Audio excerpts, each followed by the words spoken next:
হয় সবটা না হলে কিছুই নয় ভাই। তুমি একজন সাইকোপ্যাথ। একটা ব্যাগও যদি তোমার ভারী লাগে তাহলে সব টাকা হারিয়ে ফেলার রিস্ক থাকবে। তুমি ইজিলি $50,000 নিচে রেখে আসতে পারো। না, আমি উঠছি। ও অফিসিয়ালি উঠতে শুরু করলো। ও পড়ে গেলেই ভিডিওটা শেষ হয়ে যাবে আর ও কোনো টাকা বাড়ি নিয়ে যেতে পারবে না। আর যেই সবকটা ব্যাগ শূন্যে আসলো ওর পিঠে প্রচুর টান পড়তে শুরু করলো। আমি যতটা ভেবেছিলাম তার থেকে বেশি ভারী এটা। দেখো লাইন দিয়ে ব্যাগগুলো কিরম উপরে উঠছে। ও লিটারালি 90 ডিগ্রি অ্যাঙ্গেলে ওপরে উঠছে আর ওর পিঠে রয়েছে 200 পাউন্ড ওজন। কি ভাবছো তুমি? তুমি এখন আমার সাথে বেশি কথা বলো না জিমি। ও খুব তাড়াতাড়ি উঠছে। ও মাই গড, ও পড়ে যাচ্ছিল। ও জোর করে ওঠার চেষ্টা করছে। ও ও গড, সব থেকে কঠিন জায়গাটা এসে গেছে। ও গড, প্রায় পৌঁছে গেছি।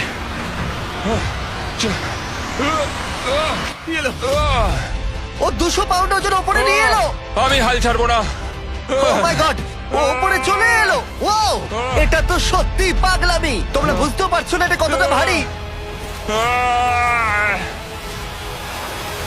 তুমি পেরেছো, পেরেছো।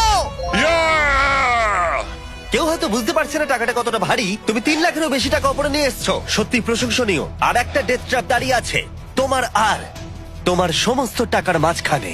মাই গড, জিমি, পরের চ্যালেঞ্জে যাই। ঠিক আছে, চলো জাঙ্কিয়ার্ডে, যেখানে বাইরনের ফাইনাল চ্যালেঞ্জ অপেক্ষা করছে। তুমি কি তৈরি? প্রত্যেকবারের মতো এবারেও আমি রেডি। চলো শুরু করি।